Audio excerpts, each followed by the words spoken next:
Hello and welcome to the year 2022. I'm Agent Scott. And I'm Cam the Provocateur, and I am like the star baby from 2001, floating through space, staring out at the cosmos, so excited to be in 2022. Daisy, Daisy, give me your answer too.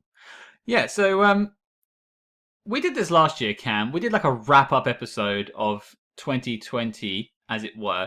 But at that point, we had only done about 18 episodes. It was a bit Shameless? Yeah, I was going to self-aggrandizing. Same thing, really shameless. That we were like, hey, let's celebrate our success after 18 episodes. Let's pat ourselves on the back. Well, I mean, we like to do that after every episode anyway, just pat ourselves on the back, throw a bit of a party in celebration of ourselves. Oh, well, yeah, that's something we do, but that's off air. People can't judge us for it off air. But no, we are. Well, that's on the Patreon. Those parties are on the Patreon. And we'll see you there. Patreon.com/SpyHards. But we're back again. We're wrapping up the year 2021. We have a lot of episodes to look back on, some highlights and some favourite moments. But we're going to change the script a wee bit than we did last time. We're going to change sort of how we do this. There's a little bit more interaction at the end. So just stick around for the next hour. I know you're all bloated and probably hungover from partying at New Year's. So this is just a nice relaxing listen for you. Do people party at New Year's anymore? I feel like I don't. Well, I haven't partied in years, but that's because I'm a complete and total loner. But I've heard that people party. Okay, I'm like a one-man band. You remember Dick Van Dyke and Mary Poppins? That's what I just do by myself on New Year's Eve now. Of all the people's accents you would go to, it's Dick Van Dyke in Mary Poppins. No wonder you don't understand accents. Oi, I'm from London. Hello, governor. Well, so last year what we did is we tracked the films that had made the knock list. But because we cover 50 films in the year of 2021, what we decided to do was to talk about our personal favourite top 10s of the films that we covered. So what we've done, we're going to take it in turns, so 10 down to 1. And for me personally, Cam, it might be different for you. This is really more of a subjective opinion on what I liked about films.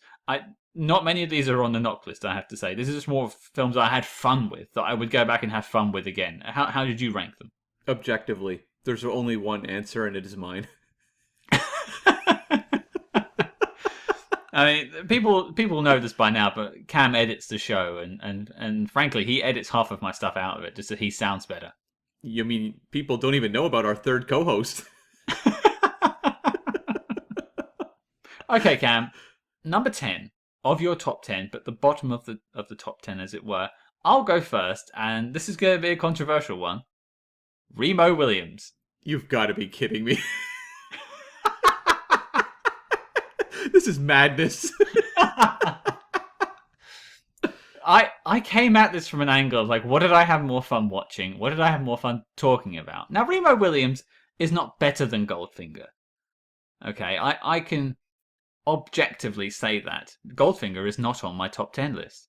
But I had fun talking about Remo Williams, and I would enjoy going back to watch Remo Williams because it's a fascinating story of a complete F-up in the 80s of what could have been a massive franchise. What was it, like 50-odd books or something like that out there? It's crazy. Yeah, like 70-something. Who can even remember? It was a lot, yeah. And it also was the one episode that got us hate mail. Oh, that's right. I totally forgot about that. Oh, funny. I would like more hate mail, really. Validate me. The problem is people don't care enough. Like, they don't like or hate us. They're just apathetic towards us. They're like, they seem nice. Ah. But you have really, I think, touched on something, though, that I've noticed a trend with you as we've gone down this journey of the past year and a half or whatever it is. Which is a real appetite for some of these crazy 80s movies. And Remo Williams definitely feeds into that. And it's not the only one on my list. Oh boy, can't wait to see the others. Okay, well, what about you? What's number 10? My number 10 was Ronin, a movie that didn't make the knock list. I did vote yes for it. I really just love this old school Frankenheimer thriller. one that when I saw it in theaters when I was younger, I enjoyed it, but I didn't walk out really maybe appreciating to the level it deserved. And revisiting it, watching it on Blu-ray, it was just like, this is incredible action filmmaking, and I was so sucked in, on the revisit. I mean, you've skipped out the main reason why you wanted Ronin on your list. Okay, I'm drawing a blank as to what that could be. Well, there was another Scott on the show that you much prefer to me. Oh, yeah, we had Scott Renshaw on that episode, and that was someone, he was a guy I'd listened to for a number of years on the Masterpiece Cinema podcast, and it was a real treat to have him on the show and sharing my love for Ronin. Yeah, you two were in simpatico, really. I wasn't a fan, but it was, I think, one of the two occasions where I only watched the film once, just due to timings and things like that. So I think if I revisited Ronin, it probably would bump up my list a little bit. And I actually did look at it as maybe a potential for my top 10. It was definitely maybe the top 25 of the films that we covered, even though it didn't make the knock list. But I did have fun watching it that one time. I just found it maybe a bit dry in places, whereas I found a lot more hilarity out of Fred Ward. Of course, I understand. Well, no, I don't, but I'll say I understand. Okay, number 9. I have, and again, you're going to question me, Condorman. Well, I mean, that was a pretty loopy, fun recording to do, and it was definitely a movie that, as I was watching it, it was like, this is going to be a pretty easy podcast. Like, there's just so many fun things to poke fun at. Michael Crawford's performance is bizarre. Oliver Reed is bizarre. Very strange movie. And the sheer fact that you purchased the follow-up comic book is testament to the fact that it has left a mark on SpyHards history. I don't know what that mark is, but it has left a mark. It's probably like bird poo, right? Yeah, I guess so, right? Like, that does seem appropriate for Condorman. So really look does. out when Condorman's sailing over your head. You can generally see the cables, to be fair, holding him up. True. You'll probably hear the crane swinging by. Is that another bird joke? No, that's I guess, movie production crane joke. But oh, maybe it is. That's right. I want to take ownership of that always being an intended bird pun. Forget horse hards, it's bird hards. That's right. Okay. What about you, number 9? My number 9 was Argo. Okay. Directed and starring Ben Affleck.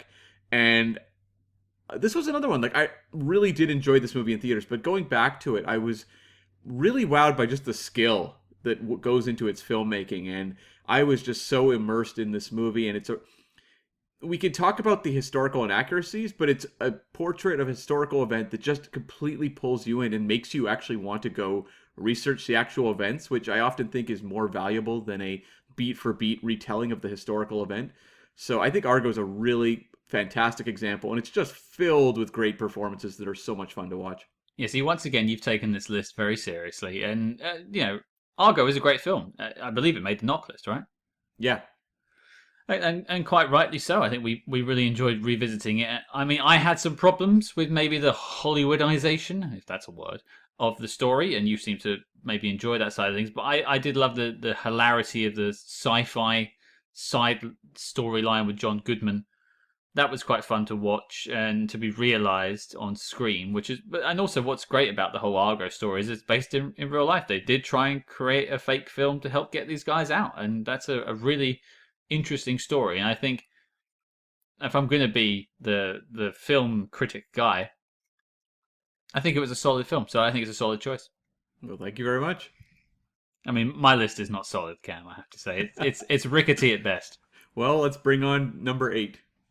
Number 8, No, I'm kidding. I'm kidding. My second 80s film, and I think it's my last, Gotcha. Right. This was a real affectionate gem for you, wasn't it? I could tell. Yeah. I think if we ever finally crack this list and cover every spy movie ever created, and we get to the end, and you still want to talk to me, I think I would love to just do something where we just talk about 80s films, because I seem to just love this decade of films. This was an interesting one in that I went in with very low expectations. Very low. And, we talked about how some of the espionage stuff wasn't necessarily fantastic, but like just the chemistry with Anthony Edwards and Linda Fiorentino was like so much fun and really does carry you through the movie. So I always appreciate, even if I don't like the movie or it doesn't make the knock list or whatever that even means in the scheme of things, if it Mm. gives me something interesting to talk about and an angle that I can look at it and go like, oh, that was really strong. I really enjoyed that about that movie. Gotcha gave me that. Like that dynamic between those two actors was a lot of fun to watch. I mean, Linda Fiorentina was on fire in that film compared to when we saw her in Men in Black. Her turn in Gotcha was amazing, and easily the best thing about it. And the fact that we got to speak with the film's director Jeff Canoe as well, one of our Spy Master interviews, which is something I want to touch on later, the interview stuff. But yeah, credit to him because he managed to somehow balance a comedy with a serious Cold War drama set in East Berlin. I mean, and that's something I echo on the episode. But I just have to tip my hat to it. It was fun.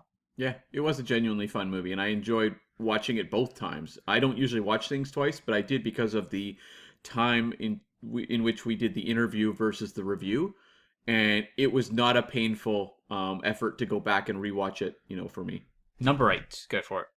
Yeah, I went with the Parallax View, starring Warren Beatty, and just the level of tension in this movie and its ability to tap into that 70s paranoid thriller just had me sucked in. And boy, when you get to that whole finale, looking out over the rehearsal for the political event, just like edge of your seat for me. And I found myself, I think for the first time, really looking very closely at the filmmaking that was going on in that movie and really just being absolutely blown away, because it's something actually before we started recording, Scott, we were talking about horror movies and how like it's harder to have, tension and like atmosphere than it is to have jump scares. And that's something that the Parallax View does so well, is nonstop jump scares. No. What it has is just genuine tension and atmosphere from beginning to end that just really brings that sort of sense of 70s paranoia, to the forefront. Yeah, I have a problem with that constant sense of tension personally. Much like I mentioned it on the episode, but I don't like cringe comedy, for instance. I don't like being made to feel feelings. I'm dead inside, and I just don't like anyone trying to make me change that. But speaking of edge of your seat, the guy who got shot at the end certainly was. Very true. Well, trailing off now into number 7, perhaps a more high class affair. I went for Alfred Hitchcock's Notorious. Oh, interesting. Interesting. Early entry. I think it was around February we covered this one with my my other half's mother of all people. But that's very Hitchcock of me. Yeah.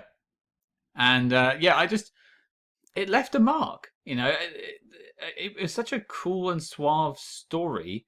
And it's one of those ones that I can still picture, like that shot from the balcony down to her holding the key. It's just stuck in my mind. And when I think about good cinematography, that shot is just where my head goes to. And that was done in the 30s, I believe. That's some terrific stuff from Alfred Hitchcock. 1946, so a little bit later in the 30s, but yeah, like nonetheless, just absolutely bowls you over. And this was one, like, I remember when I saw it the first time, it was during a glut of watching Hitchcock movies. So I was watching Psycho, The Birds, Rear Window, stuff like that. And I remember just watching Notorious and being like, yeah, that one was pretty good. Anyways, moving on, moving on to whatever the next one was, maybe, Strangers on a Train or something. And revisiting Notorious over the years has really brought it to the forefront for me. And it has, as you said, there's that shot of, zooming into the key, but like there's just so many moments throughout that movie that really stick with me. It's kind of like a, one that it kind of digs its way into your psyche and sticks with you, even if there's flashier Hitchcock movies around it. Yeah, and we recently covered To Catch a Thief on our Patreon for our Agents in the Field series, which is not a spy film, but it does star Cary Grant, which is why we allowed it into that series. And it turns out, much like Peter, I've never met an Alfred Hitchcock film that I don't like. There's a couple we may tackle. Oh, don't do that to me. That was I was getting quite excited there. Well, to be fair, I'd be interested to see what a bad Hitchcock film looks like, just for reference. Yeah, for sure. And I think even the ones that aren't necessarily up to, the high bar of the things we've tackled so far, they are at least interesting to talk about. Like, he never makes a boring movie. What about you, number 7?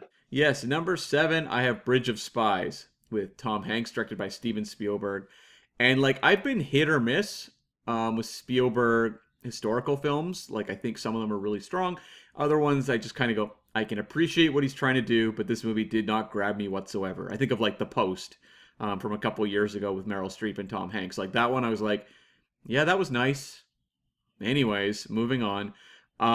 Bridge of Spies is one that just, it has so much going for it with the writing and that performance by Mark Rylance. And just, I was so happy we got to talk to one of the writers on the film because every scene of the negotiations, every scene of just characters talking in a room in this film is electric.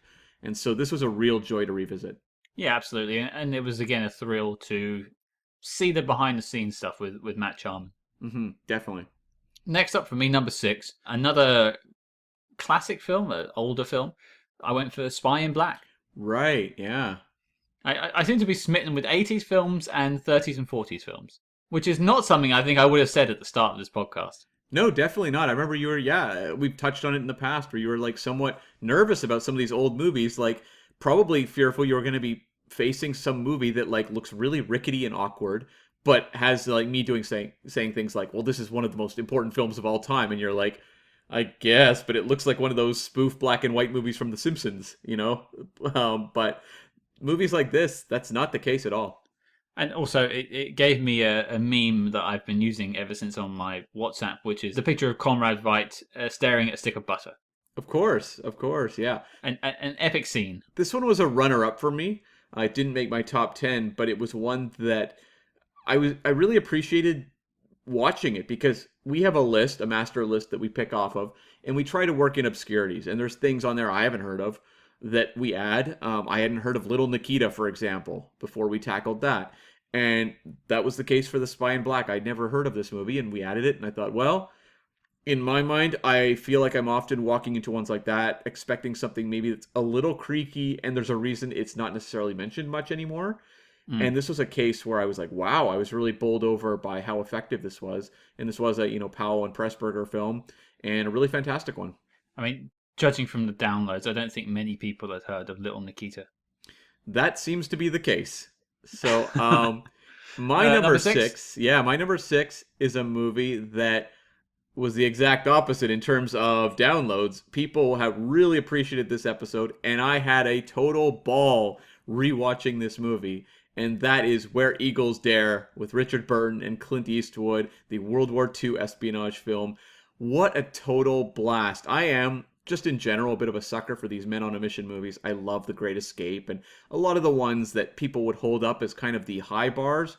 I keep using the term high bar, but I guess that's the word of the term of the day. But, a lot of those movies that people hold up very highly, I really can get behind, but I love one like this. It's a little more of a B-movie sensibility. It's a little more comic booky, but it's so much fun. Well, I mean, firstly, take a swig every time Cam says high bar. That's your drinking game for the episode. And I will say, Where Eagles Dare is my number 4. Ooh, right. We have our first match. I like it. Number 5 for me was more of a professional highlight, although I do love the film, and that is You Only Live Twice. Right. It's something maybe I'll speak a little bit more about in favorite moments later in the episode. But we had Chris Hewitt from the Empire podcast on the episode reviewing it with us, who's a massive James Bond fan, and I mean, for me, that's just a highlight. I've been listening to the Empire podcast for a very long time, so to share the microphone with him was an absolute thrill. But then also, I think this is a far more fun film than I ever gave it credit for, and I was really glad I got to go back and revisit it, perhaps with my critic glasses on, and be able to actually enjoy it. Because the first time I watched it, I was like, oh, this is so racist, and kind of boring. But now, I mean, it's still racist, don't get me wrong, but there's a lot more fun there. And I think there's some more interesting Bond moments than people give it credit for. You Only Live Twice is such a strange one in that, I've just never really been able to connect with this one that much. And I don't even know why. I was talking to a coworker just yesterday about Bond films because he was asking what I thought of No Time to Die because he just watched it at home. He didn't see it in theaters. And we were talking about favorites, and he was surprised that I considered the Craig Casino Royale to be one of the best Bond films. And he was like, oh, really? It was good, but not in my top 5 by any stretch. But then he said one of his top 5 is You Only Live Twice, which to me is probably personally near the bottom of my Bond rankings. So I love the conversation we had about this movie. And, when we were saying about Gotcha and some of these 80s movies, that You Only Live Twice, regardless of where it stands in my rankings, we had no shortage of things to talk about within, the context of that movie. Oh, absolutely. We could have gone on for a lot longer, and it was a thrill to talk about. I'm glad I've reapprised it. I don't think it's making my necessary top 10 for Bond films. I'm just glad that it's now had a fair shake from me. Mhm. Cam, you're number 5. Yes, my number 5 was The Day of the Jackal.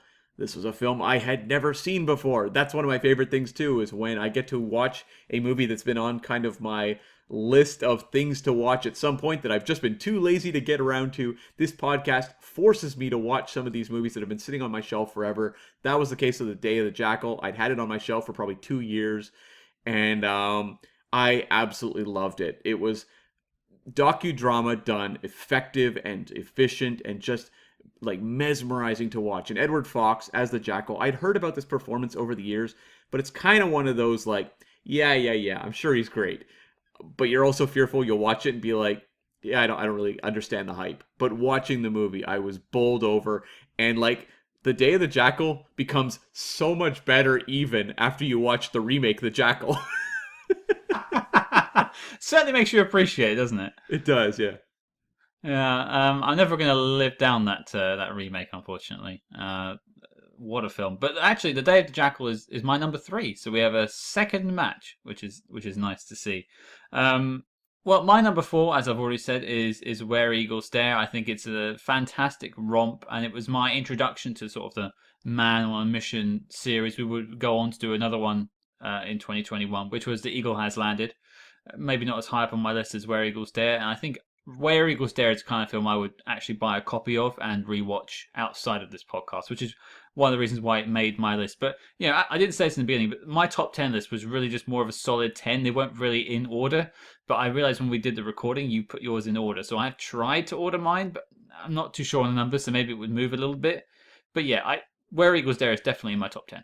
And actually, we also did Operation Crossbow, so we actually had a third like Men on a Mission movie. So yeah, I hope we have more next year, because I know there's more on the master list, and they're a ton of fun to watch. And yeah, Where Eagles Dare, just so much fun, like a really fun movie too. Like I would happily sit and maybe on New Year's Day watch Where Eagles Dare. No, I may do the same thing. Actually, it's actually a very good plan. Maybe we should do it in sync with each other. And, let's just record a film commentary for it. Let's stick it on the Patreon.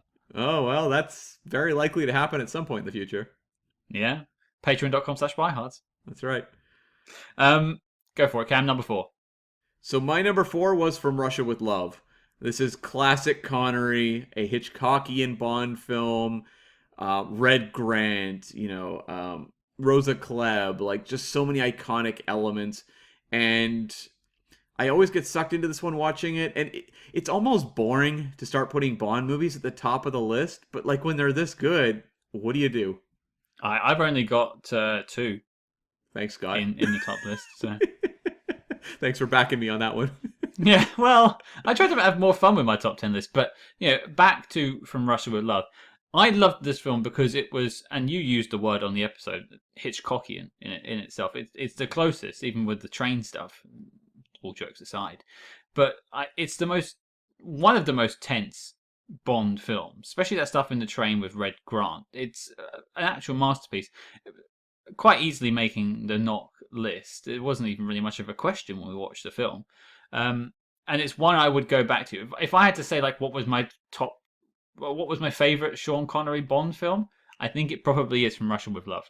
Right. Yeah, I have one I rank above it, but we may have to wait for that a little bit. So what is your number 3?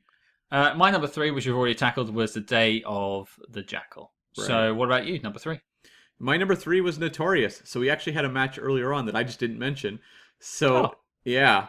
Notorious, it's like, obviously the technical elements are incredible, but just the performances, like Ingrid Bergman and Cary Grant are just on fire together. So much fun to watch. But I always think of Claude Rains, like a character who's like basically a Nazi, who the movie has like some sympathy for, but in a way where they acknowledge that he's doing horrific things, but he's also a clearly damaged individual. We see the relationship he has with his mother. And then like that scene at the end where he has to walk up the stairs to the guys we know who are going to kill him. and just how like it has this weird sort of melancholy that we actually Mm. feel something for this human who is just incredibly damaged. Yeah, we've had a few films this year with Nazis that are meant to be somewhat good guys. Looking at Michael Caine in The Eagle Has Landed as well. Yeah, I don't know that that's something we'll see a lot of in the future of movies, but it is really interesting when we come across them in these older ones. Yeah, it's an interesting storytelling technique to have your protagonist in a what would be a bad guy or a bad group of people, Nazis, communists, whatever. But yeah, I as I said, I really enjoyed Notorious. I think it's a great pick. My number two, you may not like this one, but there's a special reason why it's maybe not the top, but it's up there, and that is the Avengers. Oh, okay. Right. Yeah, yeah.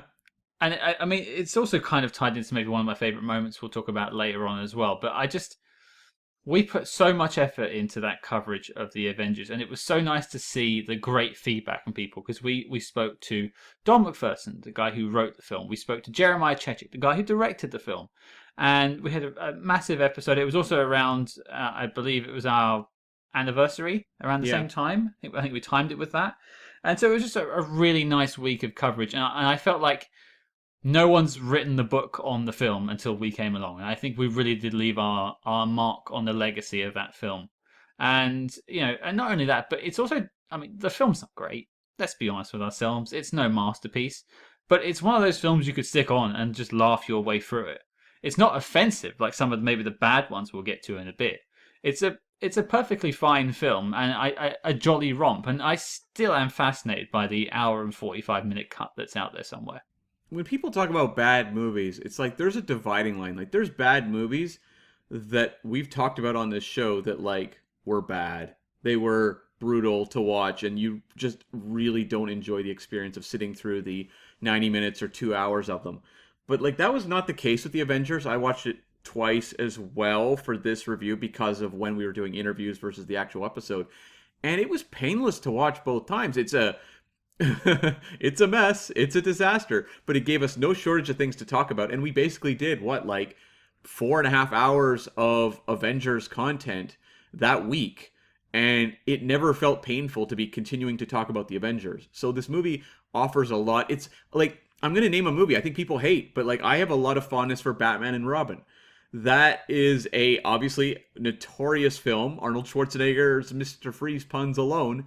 But like, I've talked about that movie on podcasts before. I've seen it many times, and I never run out of things to dive into with Batman and Robin, and I feel very similarly about the Avengers. Yeah, I think I could go another 4.5 hours just on that film alone.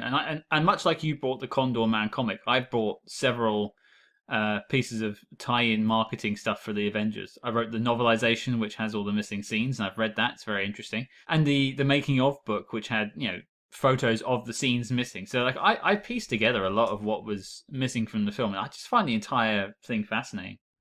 I feel like you said I wrote the novelization, and I am in favor of that being the case. I think I said I've read it, but hey, no one else has bought it. So sod it. I wrote it too. Who cares at this point? It's too bad they never made Avengers action figures. Like it would be really cool to track down like a 1998, Rafe Fiennes and Uma Thurman action figure if they existed. I would love that, and also Sean Connery in the teddy bear outfit. Oh my god. Get on that McFarlane toys. Oh yeah, limited production line. I'll buy one. Don't worry, you'll have one sale. Yeah. What about you, Cam? The penultimate, number two. Number 2 for me was Goldfinger. This was one that I kind of just took for granted over the years. It's like, oh yeah, of course, Goldfinger. That's one of the greats. But like, I've seen it in theaters. I've watched it a bazillion times. But reanalyzing it recently with Calvin Dyson on the show, that was a fantastic episode as well. Really made me appreciate just the filmmaking craft of Goldfinger in a way that I hadn't necessarily honed in on in the past, and that I, compared it to Raiders of the Lost Ark. And it's like Raiders of the Lost Ark is kind of boring when you say, what are the great action movies? You say, well, Raiders of the Lost Ark. And people go, yeah, what else? Because they've heard it so many times. That's kind of the case with Goldfinger being named like the best Bond film, which you so often hear. And it's kind of boring to hear, but like there's a reason that comes up so much.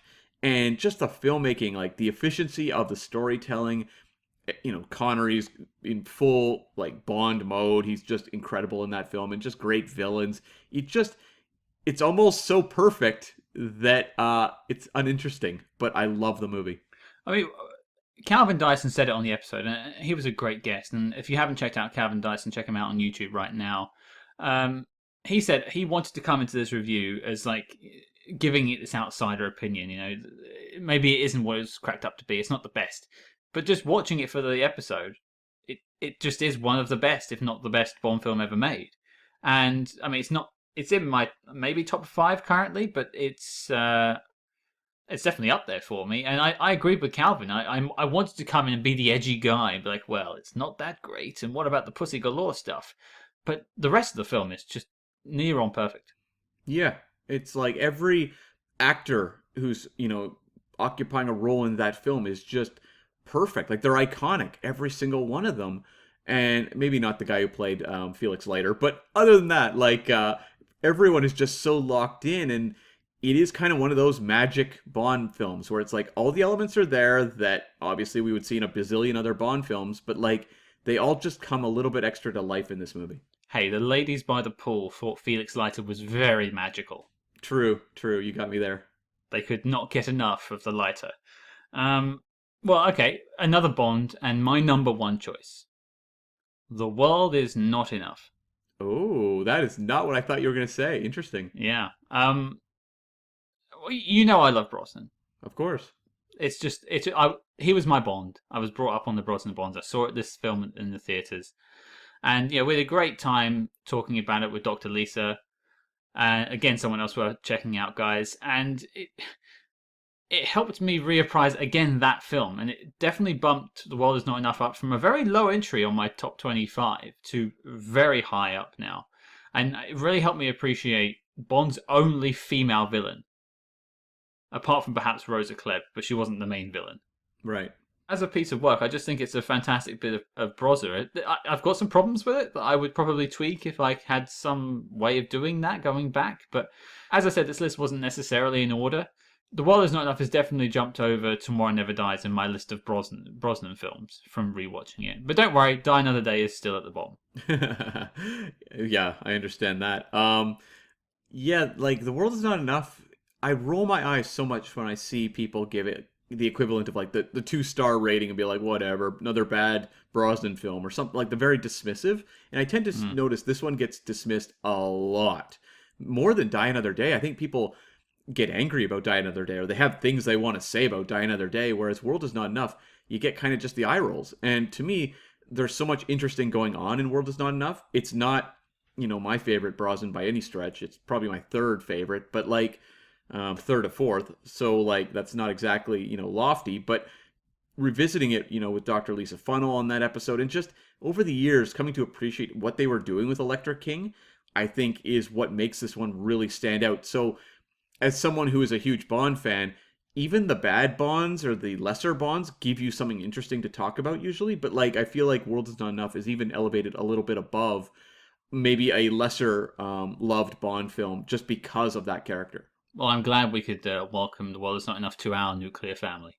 That's right. And my number 1, also a Bond. I went with On Her Majesty's Secret Service. This one is just, what a luxurious Bond film. There will never be another one like it. This is so specifically 60s, but in all of the best ways. Like, this is the era where movies had to be big to compete with television. And like, this movie is big. It's extravagant. It's technically unbelievable. Peter Hunt's direction of this movie and just the style of it. Every time I watch it, it is like the perfect Bond hangout movie. I didn't add Thunderball to my top 10, which is kind of my affectionate favorite, the one I try to watch on my birthdays many years. But I think like, I called that one Island Time Bond, which is kind of the hangout Bond movie.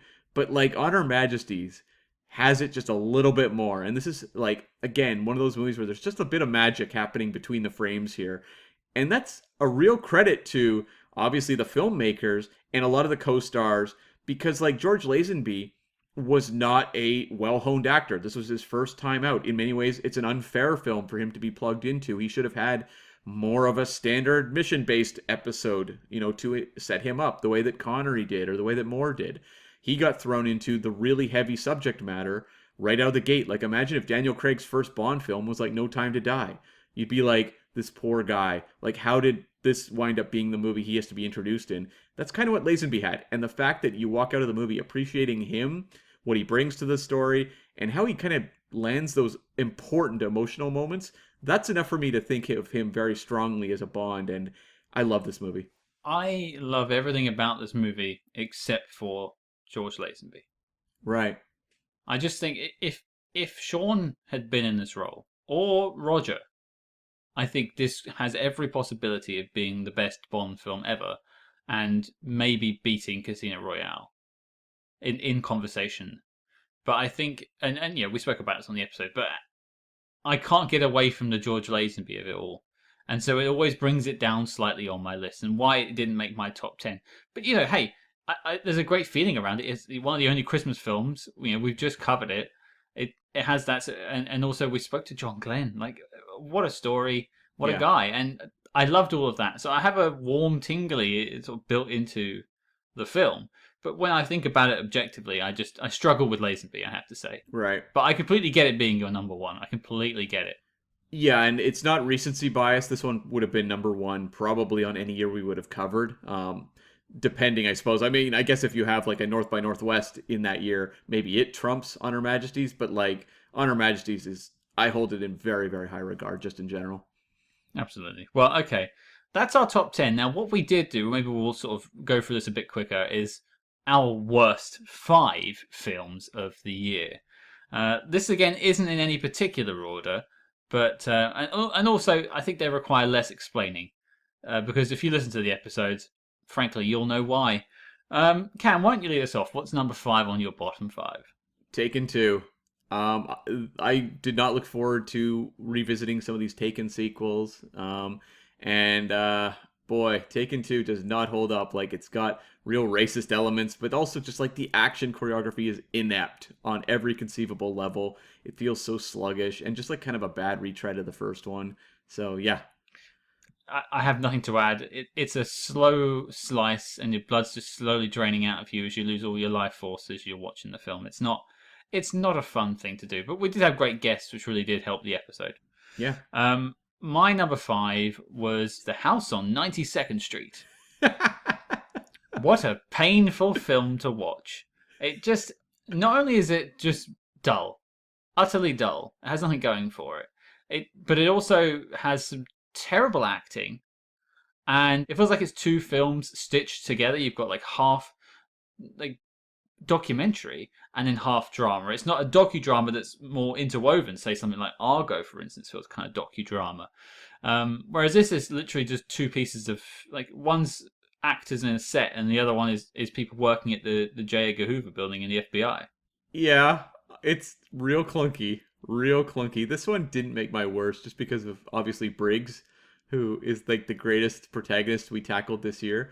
But yeah, it's an awkward film, but I guess I'm a little nicer to it because being like one of the very first docudramas, I understand how it's not very refined, but it is a movie that's more of an artifact than a classic of its time. Like, it's very hard, I think, for people to watch that one now. Yeah, I think the listeners would definitely agree. My number 4 was Big Jim McLean, the John Wayne film we tackled fairly recently.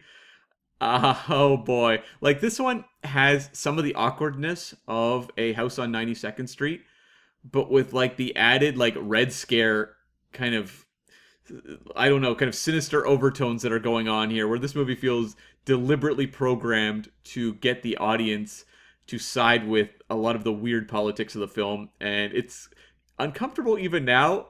And I would say, like, it was fun to tackle on the episode because we got a lot of things we could kind of laugh at or underline as just kind of strange, but it's a weird kind of dark film. Yeah, it's interesting because, on one side it's like an LSD trip.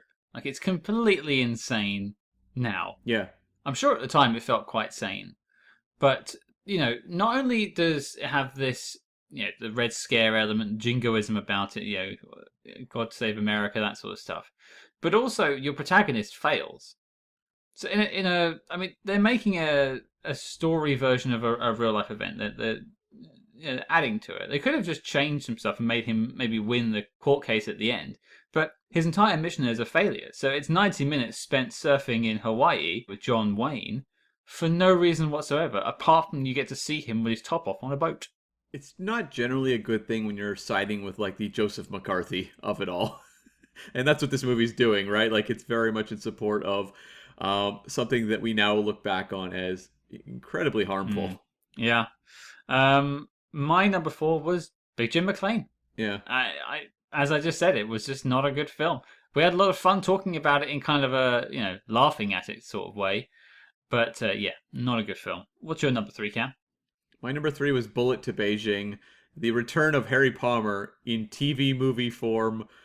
This one, it got number 3 because I feel like it at least tells something of a coherent story.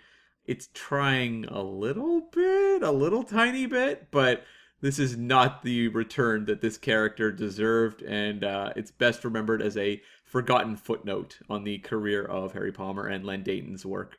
I will never forgive that film for making me watch a scene where an aged Michael Caine is trying to make out with Mia Sara on a train. And like this was one where you didn't watch it twice, right? Like this was one where after you watched it once, you're like, I'm good. Yeah, I'm done. I don't need to. It was 2 films in 1 week, which was enough anyway. But I was not going to watch 4 of that. I mean, they were clearly filmed back to back. I mean, this is actually my number 2, funnily enough. Right. I really didn't like watching this, and it's a question that we'll probably come back to in a bit. But yeah, an absolute mess. It's no wonder that in Michael Caine's memoirs he held Jaws 4, another one of our Patreon exclusive episodes you can see on patreon.com/SpyHards, cheap plug. He held that over the Harry Palmer films, which he said were, and I should say the Harry Palmer TV films, which he said were the worst experiences of his career, and they may well have been the worst experiences of ours. Yeah, definitely. It's hard to argue in any way of them being particularly good. No, quite. Well, my number 3, it's one we often joke about, and it's one that I really didn't enjoy watching, and that is The Little Drummer Girl. This didn't make my worst list. Really? Actually, you managed to avoid your worst list? Yeah. Okay. I know I was more sour on it than you were in the episode. That was the film that allowed us to create the Disavowed list. Yeah. This was the film that prompted us to create the worst of list. So it's true. It's got to be pretty bad to create that. And like we had a weird journey with The Little Drummer Girl, where when we interviewed Nicholas Meyer back last year, he brought it up as like his favorite, literary work of spy fiction, and we hadn't read it obviously, and he kind of like, I don't know, took a little bit of a jab at us for not having read it. And I was like saying that I owned a copy, which I didn't. I don't know what was going on there, because I had a collection of Le Carre works and I thought it was in that collection, but it wasn't. So I was lying to Nicholas Meyer. I'm ashamed of myself, but it made the journey towards the movie that much more interesting. Like when we, had this one scheduled, I was very much looking forward to it. It did not deliver what I would have hoped, but it did, I guess, send you in the direction of the miniseries, which you really enjoyed. Absolutely. The miniseries by the BBC was much better, starring Florence Pugh and Alexander Skarsgård. I think the storytelling worked a lot better in a 6-part TV show than it did in an hour and a half, 2-hour film. My number 2 is One of Our Dinosaurs is Missing, a movie that is just a disaster, and just... We've tackled movies, and I think when you are looking at spy films, so many of them are based, in the 50s or the 60s and what have you, you're going to have racist elements that creep in. They're in Big Jim McClane. They're in The House on 92nd Street. They're all over the place in, older films leading up to, the 90s even. And, actually the 2000s, actually, Charlie's Angels had a couple moments as well that were a little bit cringeworthy now. Mm-hmm. But One of Our Dinosaurs is the worst I've come across, where I sat through that movie and I just thought, like, oh my God. Like, in many ways, it's kind of just a silly, innocuous Disney movie of the 70s where they just crank these things out like 5 or 6 a year. And most of them are kind of forgettable. They feature lots of wacky chases, that sort of stuff. But like this one has this very just hateful and uncomfortable racist element that watching the movie, I was like, oh my God. It's not even like a side character or a side story. It's literally the focus of the entire film. Like, good Lord. So, yeah, this was a rough one. It's actually my number one in terms of the worst five, for the reasons you just mentioned. But what I find fascinating about One of Our Dinosaurs Is Missing is the reaction the episode and the film gets online. We've got some comments coming later from some of our listeners about their favorite moments, and that film comes up because Yeah. it's a beloved film of several people that sort of grew up around that time, and all power to them. That's what they like. That's fine. I don't think they're into the racism, of course. They just have a nostalgic feeling about the film, and that's fine. But both of us came into it fresh and just had a real struggle to get through it. And we had some good friends at the Best Film Ever podcast come on and join us. So we brought them over and we're like, hey, check out this Disney film. And then we show them this. I felt terrible for that. Yeah. Yeah, so that's why it's actually my number one. But what's your number one, Cam? So, One of Our Dinosaurs is the worst movie I saw. But my number one, I don't even think is a movie. It's a collection of scraps that they taped together and called a movie. And that is Midnight in St. Petersburg, the other TV movie that Harry Palmer features into. I put this one as number one because it reminds me in some ways of The Trail of the Pink Panther. Have you seen that movie, Scott? I have not. Okay, so Peter Sellers was doing several Pink Panther movies, right? He made like, I think 5 or something. He did Revenge of the Pink Panther, and I believe he died either before they finished the movie or shortly after they released it. And, well, you'd think the book would be closed. We can't do any more Clouseau Pink Panther films. But they cobbled together outtakes and unused footage of him from past Pink Panthers and created the Trail of the Pink Panther, which is like not even a movie. It's just like a 90-minute weird collection of incoherent nonsense. And that's how I felt about Midnight in St. Petersburg. Everything else on this list, everything we tackled this year, I could look at them as films and say, okay, here's the problems, here's what I didn't like, or here's what I did like, etc., etc. Midnight in St. Petersburg, I'm just looking at like a travesty of just like compiled footage and like bored actors running around on a soundstage half the movie. Like it's not even a movie. It really isn't. It feels like it's the deleted scenes of Bullet to Beijing. Yeah. I think that is more or less what happened, and they just stitched it together with a few cut-in scenes. It did give you the hilarious moment, of course, of watching the dog maybe explode. That's true. It did give me that. Yeah. That is some high comedy right there. But it's like I had Bullet to Beijing at number 3 because to me, the two of them between Beijing and St. Petersburg, Beijing is telling a story. Not well, but it's telling a story. Whereas St. Petersburg, like, it felt almost like I was watching a few TV episodes that had been put together really badly. Well, as I mentioned, the Harry Palmer TV movies, I actually lumped them in together. So I feel like I've cheated you a little bit. I technically got 6 films out of my bottom 5. But yeah, they were my number 2, and I hated them both. So right. Pretty bad stuff there. But before we get on to maybe our favourite moments, we had a couple of quick questions that we fired at each other last year. So we'll go through that again. What was the easiest film to watch? One that you had no reservations about going into? I mean, it's so easy for me to just say Bond stuff because honestly, I'll sit down and watch a Bond movie any night of the week. So, On Her Majesty's Goldfinger, those were super easy for me to just sit down. I think, though, if I go beyond Bond, I would say Notorious. I've really dug watching Hitchcock movies for this podcast. We didn't do a lot of them this year. We will have, I think, a few more in 2022. But getting to do Notorious was really exciting for me, and it did not take a lot for me to sit down and watch it at all. Interesting choice. I didn't think you'd go down that route. I thought you would have gone more towards what I chose. But yeah, Notorious is a terrific film. It's why it's in my top 10. It's in your top 10 too. It's one of those ones I think I could go back and easily watch and still find things to enjoy. To answer my own question, and neither of these two films, I cheated again. I did pick 2. Neither of them made my top 10, nor did they fall into my bottom 5. But they are Charlie's Angels and Triple X. Yeah. Because they're the sweet spot. It's like 2001, 2002, respectively, I believe. Something like that. Right when I was enjoying those kinds of films, and I'd seen them so many times before that putting them on was just like putting on a warm blanket. And I could just relive my youth, when I had hair and vitality. Yes, the driving along the desert highway, the convertible. Yeah, classic Scott. This was a case where I don't know that I sat down to those with like enthusiasm. It was more nervousness because I'd seen them both back in the day, and I, reasonably enjoyed both Triple X and Charlie's Angels, but I was almost scared to go backwards because sometimes when you watch something that's so specifically of its era, you sit there and cringe and watch it through your fingers. That wasn't the case with either one of them, but that's definitely what was going through my head when I sat down to watch them. Completely understandable reaction, I think. But like, yeah, these films both have great soundtracks as well, which are really tied into it for me. I love music, and I think just I had known them so well. Right. Like I knew them like the back of my hand. That it was going back, and I almost like I'd written the notes in my head before I even watched the episode. So they were super easy for me. Well, I've got a question for you then, Scott. What was the biggest surprise you had of this year with watching all of these films?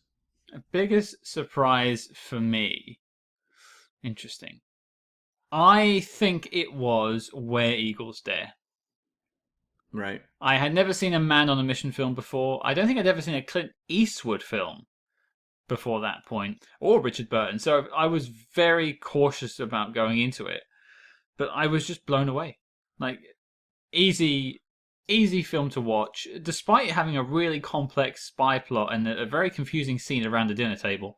But an absolute blast to watch. And again, as I said earlier, it was on my top 10. It's one of those films I could just stick on and watch anytime. Did we say we're going to watch it on Christmas Day? New Year's Day. New Year's Day. All right, it's happening. It's happening. It's had 2 mentions now. Where Eagles Dare is our New Year's Day film, Ken. And it's not a short movie. It's like close to 2.5 hours, and it just blazes by. So I had a fantastic time watching this one. Maybe my biggest surprise, I would say I was genuinely shocked at Sophia Loren's contributions to Operation Crossbow. Yeah, that was a surprise. You took that very literally. Yeah, that's fair. I remember you pitching that film to me, and you're like, "It's a Sophia Loren film." I'm like, "Oh, okay, cool." I watched the trailer; she's all over the trailer, and then I watched the film, and I'm like, half an hour goes by. Okay, she's not here yet, and she turns up. Oh, okay, she's here. 10 minutes go by. Oh, she's dead. Huh? Unbelievable. It's crazy. Like, apparently, it was a thing they did back in those days. They would have a big name come in for just a couple of days' work, and they would make it all about them and the marketing. But then, really, they're sneaking your film in.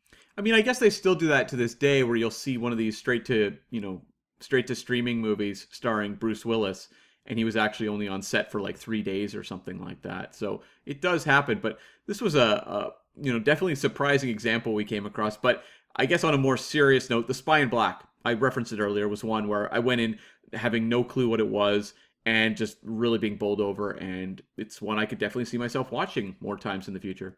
You just love butter, clearly. I do, yeah. It's all about the butter. It's all about the butter. Well, this one's maybe more of an easy one, but we spoke about it last year. What's the film you dreaded the most? The Taken sequels. I had seen them both in theaters, and I really just never dreamed of a day in my life where I would ever watch them again. And that can be said for a few other movies, like the Jackal remake, for example, where I just was like, well, I'll definitely never watch that again. And then next thing I know, it's like, X number of years later, and I'm sitting down to watch them again. The Taken movies, though, especially Taken 2, I went in just being like, oh no, here we go, Taken 2. And it was maybe less painful than I expected to go back to, but it was just as poorly made. I can't argue with it. I don't know if I necessarily dreaded it, because I don't think I really remembered it. Yeah. I think I had seen them. I think I watched all the Takens in a row at some point before, but yeah, I had no real memory. I had people talking about the ill-fated Taken 3 fence jump, right? But that's more of a funny meme. So I was more interested to see what that looks like in reality.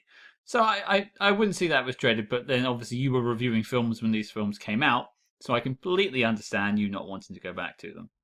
Yeah. What about you? We've mentioned it already, but me and you both knew going into the review of this film that it was a stinker, and a racist stinker at that. Can you guess what it is? Dinosaurs? Yeah, that's the one. I was so fearful of watching this film. Like, I'd heard about how bad it is. I'd read reviews. I'd watched the trailer and seen the racism for myself. Me and you, when we looked it up, we looked at pictures of Peter Ustinov in his yellow face, and we're like, oh god. What are we doing? We're going to get cancelled. Well, we had also just done Remo Williams, which had an element of that as well. And so, like, I don't know that I was necessarily dreading this one as much as, like, a Taken 2. Taken 2, I knew what I was going to be getting. One of our dinosaurs, I was still wondering if I was going to get something like, Breakfast at Tiffany's in terms of the racist situation, where it's like a side character that, obviously because it's played by Peter Ustinov is going to be very prominent in Billings, but maybe like you're just going to have this whole other plot that's the focus of the movie, and he's just the villain who pops up along the way, and that was not the case at all. So, if I were to revisit one of our dinosaurs for 2022 for an episode of this podcast, it would probably make my most dreaded watch of the year, but like going through the first time, I was at least going in naive, hopeful in the fact that as someone who watches a lot of these old Disney films, there's kind of like there's a sameness to a lot of them, and I thought this one might just be more of that, but it was so much worse in so many ways. So you just didn't know as much going into it, so you weren't as fearful, basically. Yeah, I knew that element was there, but I really didn't expect it to be literally the focus of the entire film. Or you're secretly a racist. That as well. Of course. Well, okay, the final section that I think we're going to do, spread out over two things, is firstly just some of our favourite moments of the year. We spoke about our favourite movies, but just we'll touch on a couple of favourite moments each. So why don't you start us off, Cam? What's one of your favourite moments of our 2021 schedule? Well, Scott, you were on a real hot streak for booking guests to come on for interviews for this show this year. Incredible guests. We referenced John Glenn earlier, but there was a lot of them, and one that really jumps to the forefront of my mind was Jeffrey Kane coming on to talk about, co-writing GoldenEye.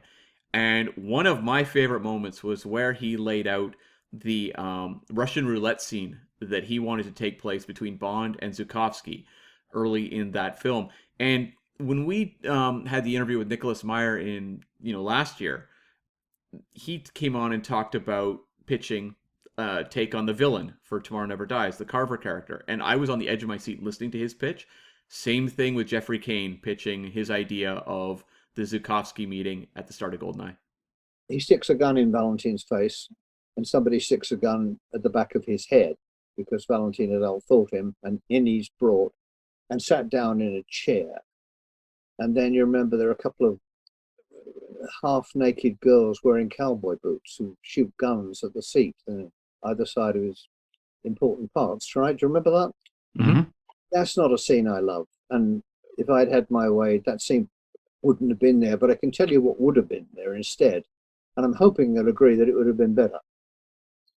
I think you cut from the moment when Bond has the gun at his head and the gun in Valentin's face to a table, a card table, Green Bay's small round card table.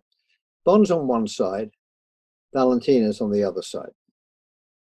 And in the middle, there is an automatic pistol, Bond's Beretta. And Valentin, there's a pack of cards too. And Valentin says, Bond, we are going to play Russian roulette. And Bond says, I'm sorry, but you don't play Russian roulette with an automatic pistol. You play it with a revolver. That's the whole point. No, we're going to play with this. What we cut the cards for is who goes first. Think about it. That's great. So, Bond cuts the cards and he draws a 9 or a jack, and Valentin cuts and he draws an ace. So he says, you're first, Bond. So James Bond picks up the gun and we don't know what he's going to do with it. And what's going through our heads is what's going through his head. Every time I pull the trigger, there's going to be a bullet coming out. This is not a revolver. There's no chamber. If I put it to my head and fire, I'm dead. If I put it to Valentin's head and fire, then either it'll be empty or 8 guys will rush in and machine gun me. So he puts it to his head, and there's to be a long, long moment while we're wondering what he's going to do. And he pulls the trigger and it goes click. And Valentin laughs and says, Bond, Bond, you are the only man I know who can tell difference between fully loaded Beretta automatic and one which has no bullets in it, just by the weight. He picked it up and he knew it was empty. That's pretty great. That is pretty great, actually. Yeah. Quintessential Bondian moment, don't you think? More so than Stand By Your Man. Yes. Yeah. Yeah. I mean, in terms of the interviews, thank you. I'm glad we got some fantastic guests. I'm glad so many people said yes. Crazy. We spoke to Rawson Marshall Thurber, Jeremiah Chechik, Jeff Kane, Jeff Canoe. This is very long. I think we had about 14 interviews all in all in the year of 2021. And I mean, we are so blessed to have had the opportunity to speak to those people, because I didn't think when we started this year, because we had done the Nicholas Meyer interview in 2020. I didn't think it would become this whole other section of our podcast. Yeah. But I think it's really enriched what we're doing here, because we're getting these people in that aren't always having the opportunity to talk about their films. Like John Glenn, for instance. I much as I loved talking to John Glenn, and it was a personal thing I wanted to do. He's spoken about Bond many times. Yeah. Whereas I don't think Jeff Kane has really spoken about his time on GoldenEye for some strange reason. And I'm glad he had the opportunity with us. Well, that's something we've really discovered, is a lot of these writers have so much to say just about the story evolution, and they are not people that are frequently interviewed about their work. And so hearing Jeffrey Kane talk about GoldenEye was riveting, or Rich Wilkes talking about Triple X, there was a lot of these writer interviews that were my favorites of the year. But the Jeffrey Kane one, just as a Bond geek, hearing that pitch for that scene was just... It was honestly probably more interesting to me than watching a deleted scene of that. Just hearing the passion that he had for that scene and conveying what he wanted to see on screen to me was just mesmerizing. Absolutely. And if we're talking about one of my favorite moments, maybe a bit harder to get a clip for, but it was just our guest hosts that we had on the show. I mean, we had Helen O'Hara and Chris Hewitt from the Empire podcast, which I mentioned earlier, and I've been listening to the Empire podcast literally for years. So to share a podcast arena with them makes me feel like I might be doing something right. And to have them agree to come on the show was fantastic. Of course, we had Chris for You Only Live Twice and Helen for Charlie's Angels 2 Full Throttle. But yeah, other guests as well. You mentioned Scott Renshaw earlier. We had Scott Mendelsohn on the show. I'm missing a ton of people, but and yeah, we've got some great guests lined up for 2022 as well. And I'm looking forward to sharing who we have lined up, but I'll keep that a secret for now. Yeah, a lot of great guests. And actually, you know what? I want to just jump off of that for one of my favorite moments. Maybe the greatest moment of the year for me, and is tied to one of the guests you just named, Chris Hewitt. The entire battle for You Only Live Twice being on the knock list was my favorite, 5 or 7 minutes or whatever it is, of SpyHards in existence. I thought it was hilarious. I was laughing out loud while I was editing it, and I've listened to it probably 10 times. That is, to me, the pinnacle of what SpyHards can be at its best. I have more fun with You Only Live Twice. Yes, it's got some questionable things with the turning of Japanese. But if you contextualize that and you remade this film now, they wouldn't do that, of course. But a lot of this film would remain intact. I think it's still a fun romp. Mm-hmm. I think it's Connery doing maybe not his best, but if Goldfinger and Thunderball made it in for Connery's performances, then I think this is just about as good as they were. So ultimately, I'm going to say yes. I mean, I can totally understand this, especially when you've got things like the volcano lair, the reveal of Blofeld. There's a lot of iconic franchise elements here that I think, even if you don't necessarily dig the whole movie, they're very important. And yeah, I can totally understand why you would want to put this on the knock list. Excellent backtracking there, Cam. Thank you. That's what I do. Admire it. Cracky bit of vehicle reverse in there. So well done. We inducted our man Flint because of its effect on films, because of what it meant to films. So if that can get in, I think this can too. I mean, using that criteria, just any film will get on the knock list. It's just Men in Black International didn't make it on. You'll be pleased to know. So. Okay. But it should get on the knock list because it's just a film, and it has a beginning and a middle and an end, and that's what our man Flint has. Hearing our podcast deconstructed by a guy who actually reviews films for a living it's really nice. Yeah, I feel deeply fulfilled about my hobby and passion. They say never meet your heroes, but having one of your heroes tear apart your podcast premise in front of you on your own show is definitely an experience that I won't forget. I am a big listener to the Filmcast, or formerly known as the Slash Filmcast. Mm-hmm. And back in the day, they used to have Ryan Johnson on the show every now and again. I remember he came on the first time to do Star Trek 2009, and then he would pop up here and there over the years, come on, review movies with them. And he became their, like, personal troll. Where, you know, at first he would come on and just do reviews, and then at a certain point he would, like, play the banjo during the recording. And, like, one of the hosts would start talking, and suddenly he would just start playing the banjo over them. And it became this running joke of how was Ryan Johnson going to derail the podcast every time. And I remember he did one where he was sitting next to an ice maker on a fridge and just kept setting off the ice maker at random moments throughout the episode. Like, it just was so much fun. And I got that sort of energy off the Chris Hewitt, where, like, he was having fun. We were all laughing about the knock list and everything. But, like, he was kind of trolling the concept, but making great podcasting doing it. I loved it. I absolutely loved it. And I like to tell myself it was all in jest, and he actually really likes the idea. At least that's what I tell myself to sleep at night. Sure, of course. Yeah, whatever helps. For me, another highlight was Rich Wilkes, who you mentioned earlier as an interview, just tearing into you. Yeah. You know, I mean, last year we mentioned you messing up the Vern Troyer thing in Men in Black.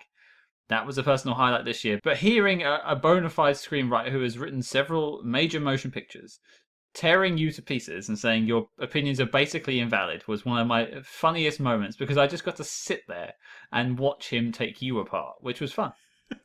Thank you. I appreciated it too. You know, even in that moment, you know, too, it's like, this is going to be really fun to listen to. And that does obviously go through my mind. The thing is, you weren't playing it up. You really didn't like Triple X. No, I say it. You can go back and listen to the tape. I actually say I enjoyed Triple X, and I say that in the review episode as well. Okay. We don't believe you, Cam. We don't believe you. Okay, fine. Okay, so my final favorite moment, and there was a lot, just to toss a few off, the whole Vargas bit in Thunderball was a blast. The Paul Newman jumping off the boat in the Macintosh Man were amazing moments. Like, there's a ton of small, funny moments that have just really stuck with me.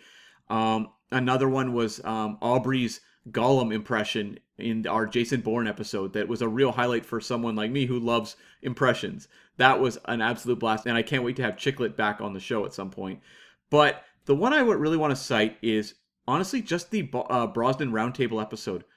That took a lot of moving parts to bring it together. We had a number of guests on that. We had, Shayla, we had Tom, we had Nicholas. We had a lot of people, all the past people who had reviewed Brosnan films taking part in that episode. And it was a monster to edit. Like, of all the episodes we did this year, it was the one that was easily the most work. We had you recording guitar and bass parts for transition, moments. It was an episode that, like, as you're working on it, you're going, boy, I hope this delivers. Like, I hope people enjoy this, because this is taking up my week, basically, to edit this thing together. And the fact that, like, it was so much work, but we had so much great feedback. And I look at the download numbers on that one, and it is one that is constantly being, discovered, and who knows, maybe even revisited. I have no idea. But, like, it was one that I'm very, very proud of. Probably within our episodes for the year, it was kind of our epic. It was our Lawrence of Arabia, the episode that was like, boy, the amount of sweat over that one was a lot, but it really delivered, and I'm very, very proud of it. And I'm just thankful for everyone that chipped in, from our past guests to the guests on the episode as well. I mean, they were terrific, and they were really patient some of the time. There was a lot of issues along the way with people's audio getting lost, and credit to you, Cam. I think I've really taken the opportunity to just say thank you for your amazing editing skills. You somehow make me sound like I know what I'm talking about. No problem. And that was a funny one too, because, like, usually when we have these, I'll have like 3 audio files or something that I'm dealing with, right, that I've got to edit down and get to the final show. Whereas, like, I believe with that one, oh man, the file for that Brosnan episode was something like 40 files or something like that I had to juggle between. It was unbelievable.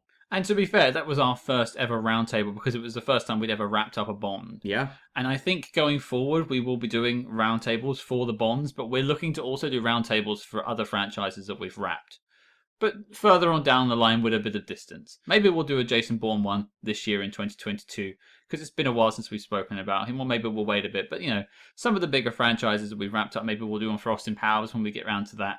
It's an interesting way of having different people come in from a different angle and talk about the films after we've already reviewed them.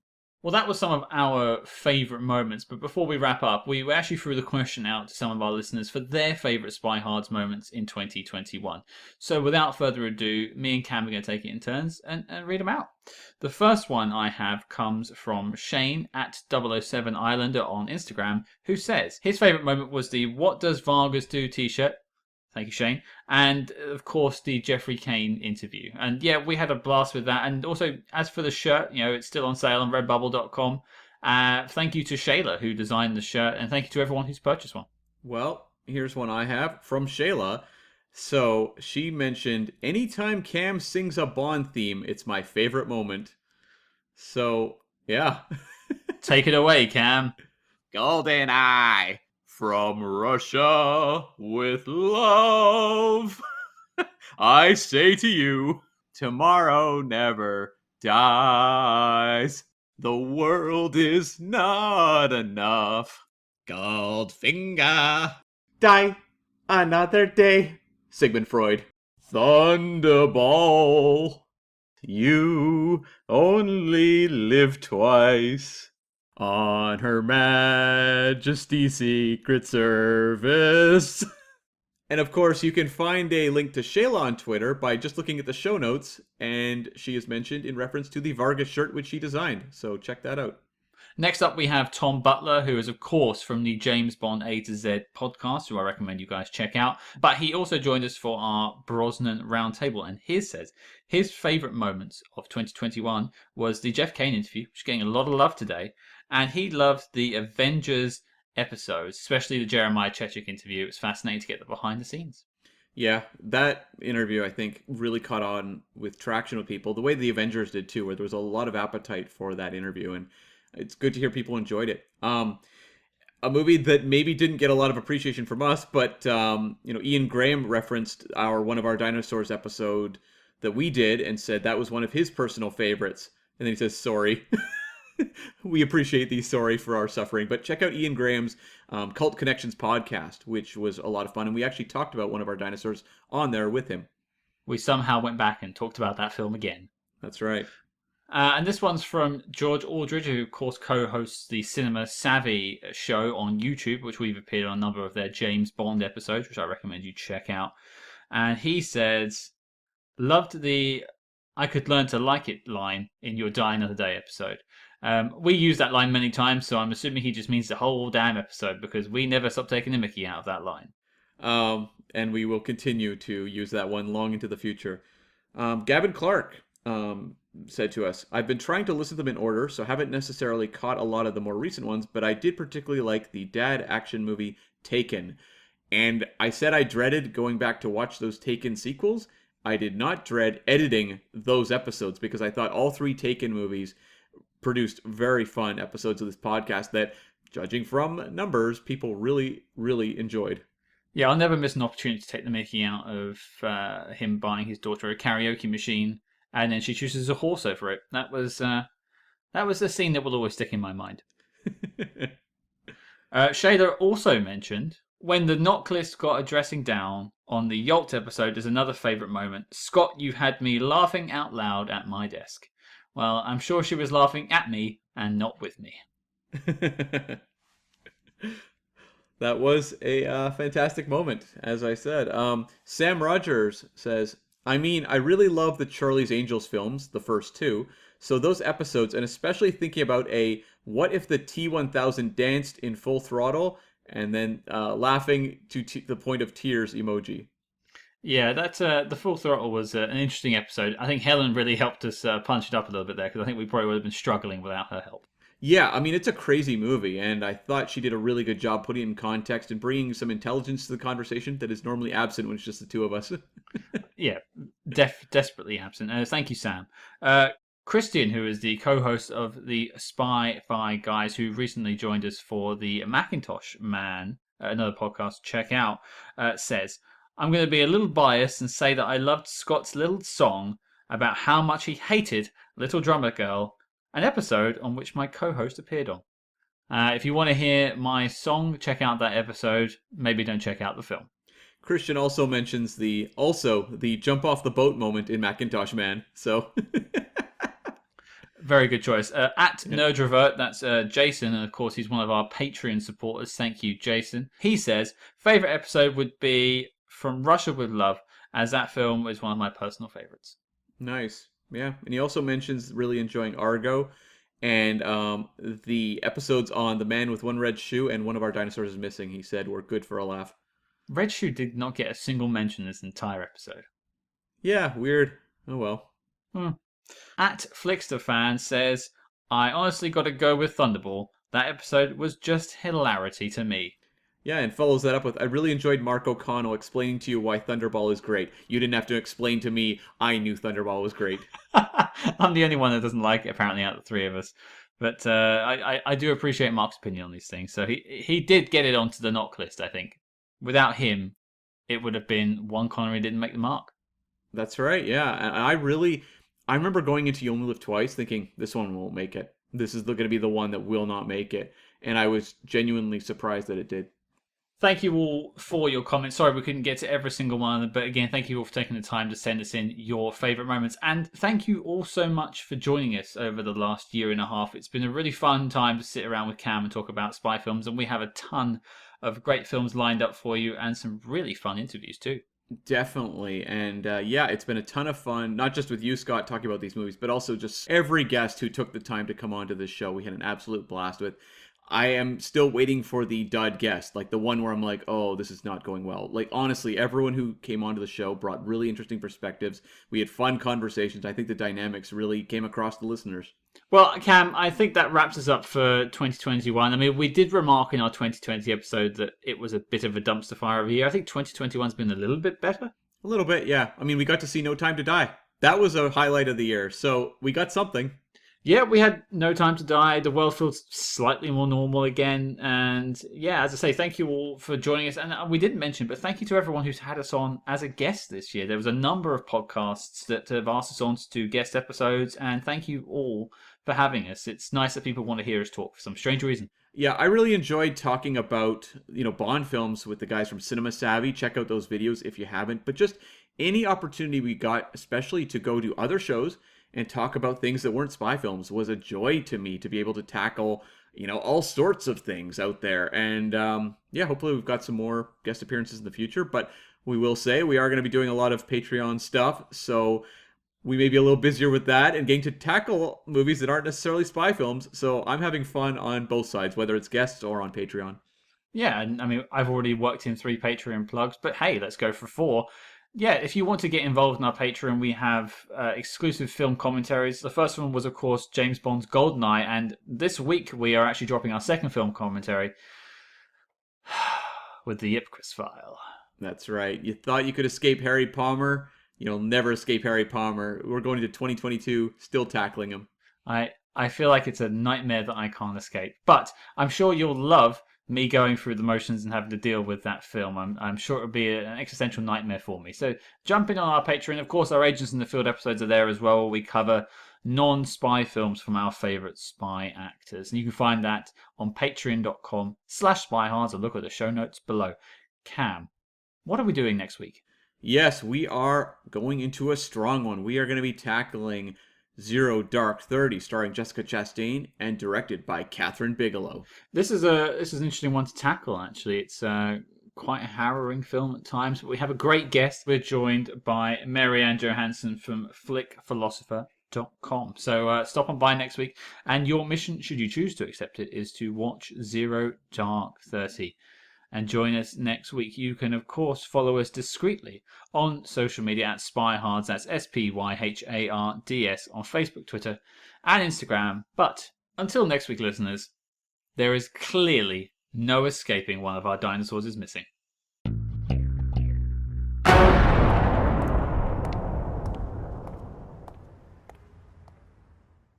So I'm looking forward to talking to him about The Courier, because I think this is a really interesting movie, and hopefully he can shed some light on a film that has a lot of mysterious origins. What? No, it doesn't.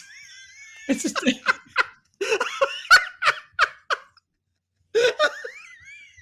Where did it come from?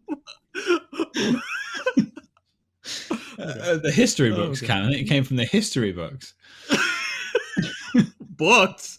What's a book? Okay. You need to read one, apparently. Yeah. Go on. I'm looking forward to going back to Leon. That is one I have actually seen, which is rare for us. But I don't think I've seen the Jack Reacher films. Although I do recall some sort of action movies with Harrison Ford in them. Do you mean Jack Ryan? Wait, you said Jack Reacher. Did I? Yeah. Oh. I'll go back and say that again. I said about the okay. Yeah, I'm looking forward to going back and rewatching Leon the Professional. That's I'm looking forward to going back and watching Leon the Professional. That is a favorite of mine, and I do seem to recall some 90s films with Harrison Ford, like action films. So maybe I have seen the Jack Reacher films. I did it again.